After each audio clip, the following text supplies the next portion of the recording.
Hi, my name is Michaela Bennett, and I am performing a presentation on the application of a nursing theory.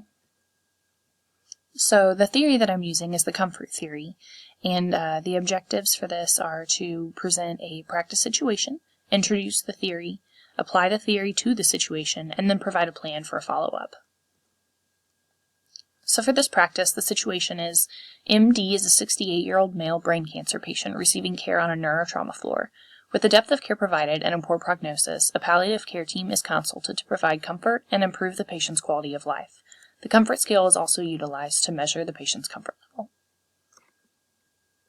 So what exactly is palliative care? Palliative care basically aims to improve quality of life for patients and their families.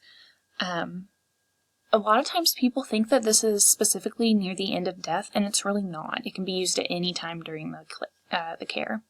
So a care plan approach is prevention and relief of distressing symptoms. Some of these include pain, lack of energy, and depression, but many others are possible. So palliative care is a big team approach. Physicians, nurses, pharmacists, a whole bunch of therapies are involved, and then the nutritionists or dietetics, and then pastoral services. This is a holistic care approach, and it's not intended to quicken or postpone death. So like I said, it can be used with other therapeutic interventions to help this person get better. So the theory of comfort was designed by this lady here, Catherine Kolkhaba. It is a middle range theory, and it was developed in the 1990s. So definitions of 4 aspects. We know that in nursing theories there are 4 aspects to every theory. So there's health, person, environment, and then of course nursing. Health, as defined by Kolkhaba, is the optimal functioning. This is defined by the patient, family, or community. Person is an individual, community, family, or institution, so that has a lot more of a range there. Environment is the patient, family, or institutional surroundings. An environment can be manipulated by the healthcare team, loved ones such as family or friends, to increase comfort, and sometimes it can accidentally be manipulated so that it decreases comfort as well.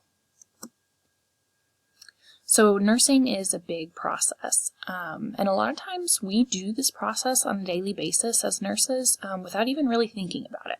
So first there's assessing the patient's comfort needs. This can be objective or subjective, then developing appropriate interventions, implementing the interventions, and then of course the evaluation of comfort after those interventions. According to Pachitbrin, there are several variables. Intervening variables is what they're called, and they are factors that are not likely to change and over which healthcare providers have little control, such as prognosis, financial situation, and social support. We see that a lot in the hospital as well. So, an explanation of what comfort really is.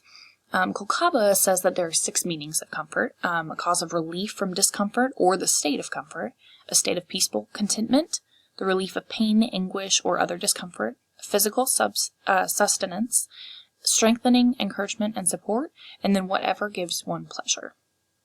So basically, comfort is the immediate desirable outcome of nursing care. This is a holistic nursing situation. Comfort is very multidimensional, and it's always changing depending on the environment, nursing implementations, and everything. It's always and constantly changing. So there are 3 forms of comfort. There's relief, ease, and transcendence. So just an example to kind of explain those. So for pain, for example, comfort and relief of pain, then comfort in and contentment in the ease of pain, and then transcendence by rising above the challenge of pain. So that's kind of what Kolkhaba means there. And transcendence has 4 contexts. There is physical, social, environmental, and psychospiritual. Kolkhaba states, an increase in comfort indicates that negative tensions are reduced and positive tensions are engaged. So here, basically, negative tensions represents the imbalance of comfort. So basically, with comfort increasing, the nurses and the healthcare team and the family and the patient is figuring out what the negative tensions are and decreasing those.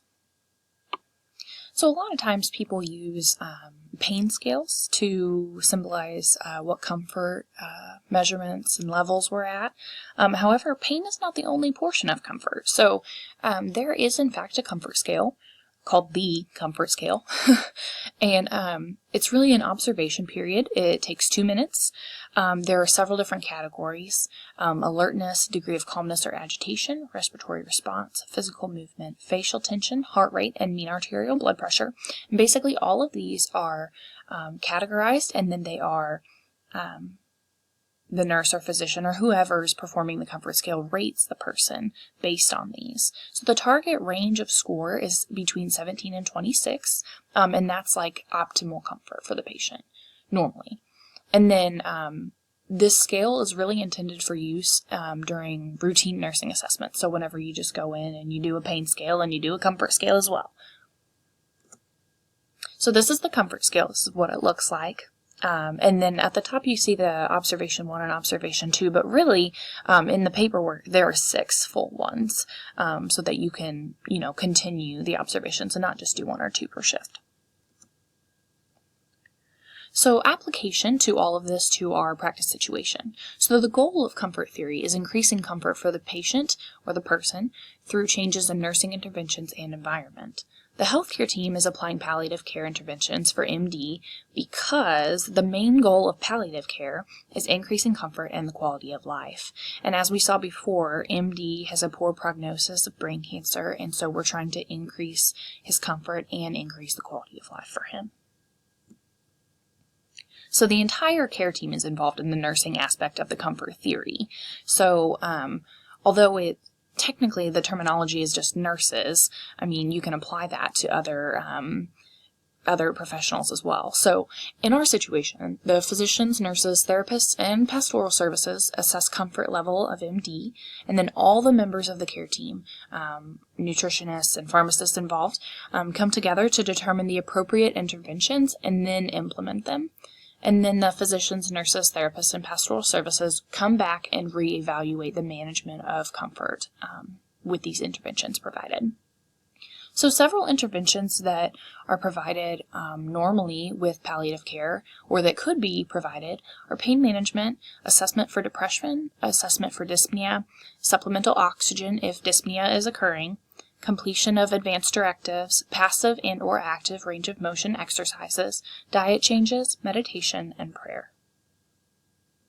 So also with the application, there's a utilization of the comfort scale. It provides a numeric range of comfort measurement. It's really hard for healthcare professionals to say, oh, on a rating of this to this is how comfortable they are, because we don't really think of it like that. But in a way, it's like a pain scale just for comfort. So the comfort scale allows a consistency of measurement. It provides the numeric range, and it provides a way of comparing and contrasting the interventions that have been provided. So the goal of comfort level, like we said earlier, for MD is between 17 and 26, and this aligns with the evaluation in the comfort theory. When you go back and you look at comparing, contrasting, okay, with this intervention, the comfort level went up, it went down, it went out of the normal range, something like that. So we can then evaluate from the comfort theory. So with the situation provided, utilizing the comfort theory, the care team assessments and interventions, and the comfort scale, MD should be able to remain comfortable and have a better quality of life for as long as he lives. So our plan of action for setting this into place, just some of the objectives. On the neurotrauma floor at the local hospital, each patient receiving palliative care services will be assessed using the comfort scale at least one pain scale. Because like we said, comfort does not always mean just pain. So with each comfort scale and pain scale documented, at least one intervention must be documented as well, just stating that we understand what's going on and here's what we're doing to either help it or keep it remaining where it is. Outcomes will be audited by hospital management, and that will be just one of the ways that we're implementing this, making sure it's occurring. And then the ultimate goal for this plan is increased patient comfort and quality of life.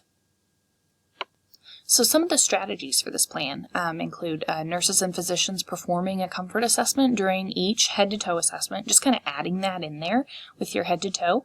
assessment with possible changes per their judgment. So if their pain changes, their pain level changes, you always put another pain scale in and just document that as well. Well, if their comfort level changes, not necessarily just their pain, but their comfort level, then you go ahead and put that scale in as well. So assessments will be added into the electronic medical record with head-to-toe documentation. Pain scales, including the 0 to 10 pain scale, pain add, FLAC, and FACES pain scales will also be documented with these. And these are how we will measure our outcomes. The neurotrauma floor will have paper copies of the comfort scale available at the nurses station for healthcare professionals, patients, and families. So this is just kind of a way to educate your patients and your families. Say, hey, this is what we're doing. This is what we're trying to help, how we're trying to help your comfort level and your pain level stay where you want it to be. So, and they can use those to assess themselves as well and kind of give a report about how they're feeling. These are my references. I hope this PowerPoint has been educational and informative, and I will see you guys in class.